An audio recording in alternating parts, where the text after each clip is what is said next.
Dober dan. Na začetku moram povedati, da se sam v bistvu ful izogibam besede dieta, ampak zaradi tega, ker se mi zdi tudi vlog pomemben, sem v naslovu pač uporabil besedo dieta, zato ko je malo bolj clickbait, pa upam, da bo zaradi tega tudi video malo več pač ljudi dosegel, pa da bo kdo kaj pametnega izvedel. V glavnem, vsak izmed nas ima verjetno v svojem planu prehrane jedi, ko jih rajši, pa jedi, ko jih mogoče ne bi najrajši imel na svojem krožniku, ampak so pa glih, ne vem, včasih so tiste jedi, ko jih radi jemo, so mogoče malo bolj slabe za nas, pa tiste jedi, ko jih jemo malo manj rajši, so pa mogoče včasih malo boljše za nas. Zdaj to še vse ne pomeni, da so ene jedi slabe, pa ene jedi pač dobre, ampak našemu telesu verjetno ena stvar malo bolj paše, kot pa druga. Se pa glih v fitness oziroma v prehrambeni industriji te zadeve oziroma obroki, predvsem živila, ločujejo na zdravo pa nezdravo. Oziroma na fajne, na slabe, ali pa na najslabše, pa strupene, pa ful zdrave. Predvsem pa se to dogaja takrat, ko gledamo iz vidika nekega hujšanja, ali pa nasploh iz vidika dolgoživosti. Zdaj, ko se pogovarjamo o hujšanju, takrat se ponavadi med sabo kregajo low carberi na eni strani, pa na drugi strani high fateri, oziroma ketonske diete, pa neke high carb diete, oziroma visokohidratne diete. Ko pa gledamo iz vidika dolgoživosti, sta pa ponavadi na eni strani bolj kot ne vegani, na drugi strani pa karnivori, oziroma mesojedci. Zdaj pa kdo pa v bistvu od tetih ima prav, oziroma kjera zadeva je pol najboljše zapeljati na dolgi rok? Točno to smo danes pogledali. Se pravi, kjer način prehrane oziroma prehrambeni režim je na dolgi rok najboljši. Še prej, da gremo v video, bi se pa rad sam zahvalil svojim Patreon podpornikom, ki mi še vedno podpirate in skrbite pač, da se razvijam v tisto smer, ko se razvijam, pa da moj content ostaja na nekem nivoju oziroma se pač razvija na boljši nivo. Ok, zdaj pa da gremo na vlog.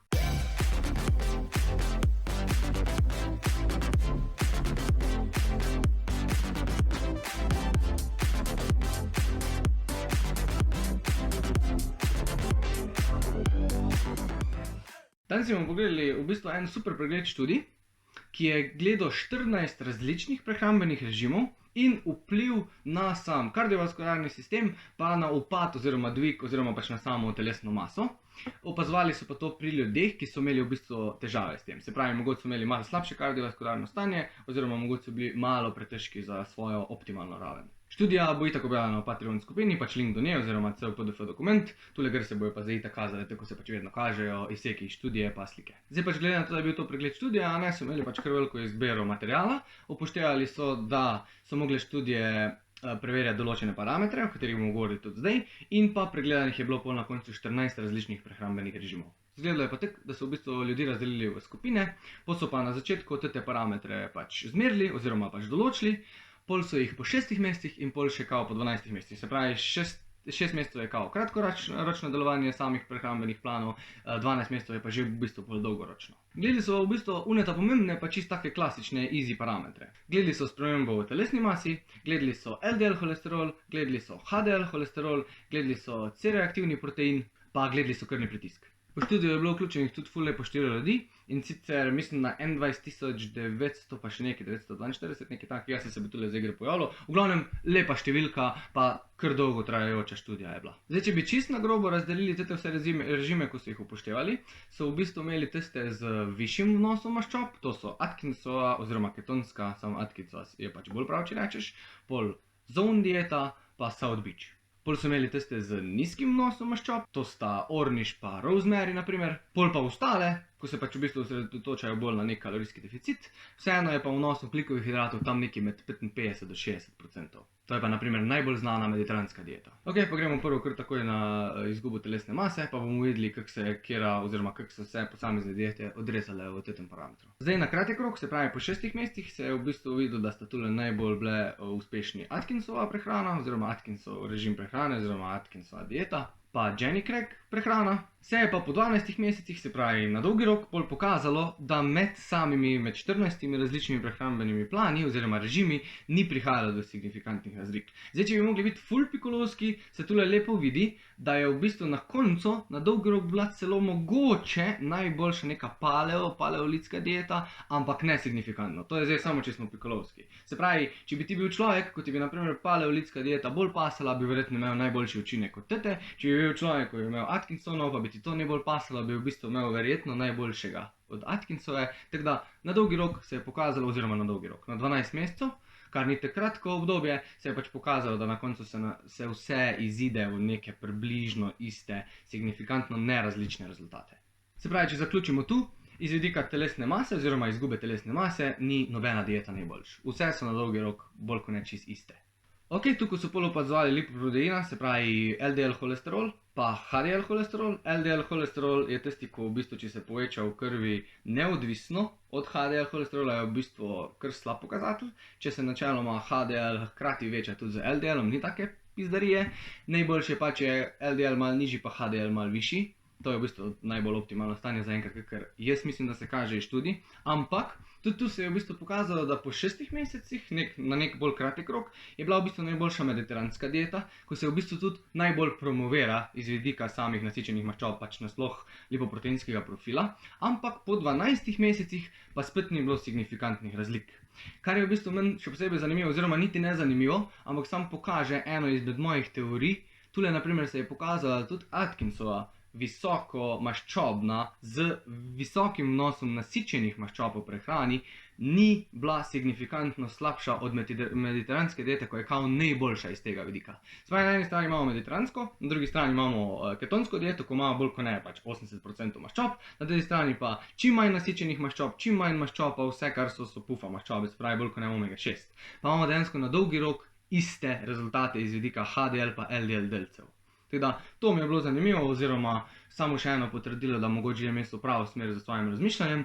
Je pa spet tak, seveda je bil vključen kalorijski deficit, pa pametno so delali, pa malo je bilo transmaščob in kvalitetna hrana. Se pravi, kaj lahko spet zaključimo tu, na dolgi rok nobeden izmed prehrambenih režimov ne izstopa v tem, da je bil boljši oziroma slabši. Ok, pa imamo pa še na koncu tudi C-reaktivni protein. Zdaj za vse tiste, ko ne veste, kaj v bistvu to je C-reaktivni protein, bom čisto na hitrico povedal.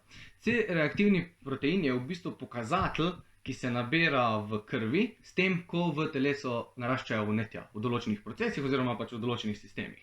Zdaj, več ko ga je, načeloma slabše, ampak niti ni to pomembno, da ga je več, ker lahko je akutno zvišan po nekem treningu, bolj je problem, če je kronično na nekih višjih nivojih. Teda pač itak stremimo k temu, da če pač merimo nekaj, pač če delamo neko krvno analizo, da pač je tega C-reaktivnega proteina čim manj, oziroma če to delamo na določena obdobja, da merimo na vsak mesec, 2, 3 kri, je fajn, da je skozi neka raven, da ni akutno, oziroma da ni kronično povečan. Upam, da nisem preveč zakompliciral. V glavnem, C-reaktivni protein pokaže, koliko vnetij imamo mi v telesu. Fajn je, če ga je čim manj. V glavnem, tule se je v bistvu pokazalo, da tak na kratek rok, se pravi po 6 mesecih, kot tudi na dolgi rok, nobena dieta oziroma noben režim prehrane, prehrambeni plan, ni bil superiornejši od drugih iz vidika zniževanja pač C-reaktivnega proteina. Čist vsaka prehranska strategija je C-reaktivni protein zmanjšala. Ok, pa potegnemo črto zdajle. Še enkrat znova je po mojem mnenju teti pregled študij pokazal, kako pomemben je sam kontekst in upoštevanje preferenc posameznika, oziroma niti ne samih preferenc, tudi upoštevanje tega, kako mu paše in kaj ne. Zdaj, lahko je meni ena hrana ful všeč, to je bila moja preferenca, da bi izbral tisto hrano. Pa tudi, če je fajn hrana oziroma označena kot zdrava hrana, lahko, da mojemu telesu ne bo pasala. In pač določeni ljudje oziroma določeni prehranski strokovnjaki pol silijo svoje varovance, da ne s tistim režimom še vse nadaljujejo, zaradi tega, ker pač tako piše v nekih knjigah oziroma karkoli, in se pač pokaže, da če s prakso prilagajaš vsakemu posamezniku, tudi če je treba na začetku 4-krat ali pa 5-krat zamenjati cel plan prehrane, ko enkrat ugotoviš tistega svojega najboljšega oziroma najboljšega za svojega varovanca, bo kljub temu, da je po knjigah hrana malo manj optimalna kao, bo očitno njemu bolj pasalo. In zdaj je pol odvisno kalorijski vnos, je pa odvisno od tega, kaj bo njegov cilj. Če je cilj izguba telesne mase, bo pač kalorijski vnos zmanjšan. Če je pač cilj pridobitev telesne mase, bo kalorijski vnos zvišan. Sam bi mogoče tu poudaril še to, da je pa mogoče pri vseh načinih prehrane še vseeno pomembno, da pa določene stvari so nekot univerzalne, oziroma kakorkoli bi to rekli, da se suplementirajo, tudi če jih na tistem režimu primanjkuje. Naprimer, najboljši primer so vegani pa omega 3, oziroma vegani pa esencialne aminokisline v krvi. Zdaj, esencialne aminokisline bomo lažje dosegli, če smo vegan, ko pa same nivoje omega 3, predvsem zaradi tega, ker se omega 3 iz rastlinskih virov zelo, zelo slabo pretvarjajo v omega 3, take, ko jih pač mi rabimo, se pravi DHA pa EPA. To sem tudi govoril v svojem vlogu, se bo zdaj tole gre pojavil, lahko pogledaš, da zdaj ne bom nakladal. V glavnem, univerzalne stvari, ko bi jih jaz izpostavil kot univerzalne na vseh tetih 14 prehrambenih režimih, so po mojem mnenju čim manjša količina transmaščobnih kislin, čim višja količina omega 3, oziroma tam nekje med 1000 pa 2000 mg na dan, EPA in DHA, in pa esencialne aminokisline v krvi. Se pravi,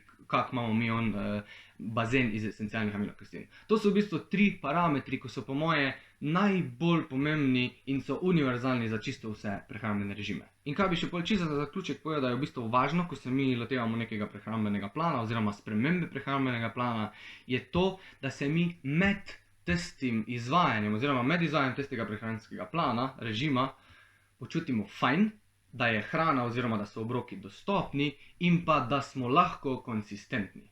Lahko je zdaj, če hočemo biti konsistentni, pa se fajn počutimo, je lahko hrana iz vidika vseh smernic, ko jih kdo priporoča, malo manj optimalna, pa bomo na dolgi rok veliko več naredili za sebe, ko pa da se silimo v neko prehrano, pa furamo neke visokovolumenske beljakovinske obroke, sem zaradi tega, ko se nam cukor lušta oziroma ko se bojimo, da se nam cukor lušta, rajš tu pa tam ne zauži nizkokalorične pijače, zauži normalno Coca-Colo ali pa normalno Fanta ali pa normalen nek sok, ko ima cuker, pa pač glej, da bo to šlo v tvojo dnevno količino kalorij, ko pa da se greš nekaj na polno, imaš psihični stres, načeloma pol na dolgi rok ti tista prehrana oziroma plan prehrane ne bo glih najbolj optimalen za tebe. Že sam iz vidika stresa, tudi če bo shujšal oziroma shujšala. Tako da, najbolj važno so konsistenca, dostopnost pa fajn počutje. Na kjeremkoli prehrambenem planu. Teda, če kdo to zanika od prehranskih strokovnjakov, jaz priporočam, da greste čim dlje od tega. To je pa to. Danes je bil malo bolj kratek, upam, da vam bo všeč. Če ima kdo kako vprašanje, v komentar, v zasebno, kamorkoli. Študija je, tako sem rekel, bo v Patreon skupini. Pol je pa to, pa se vidimo v naslednjem videu. Ajde.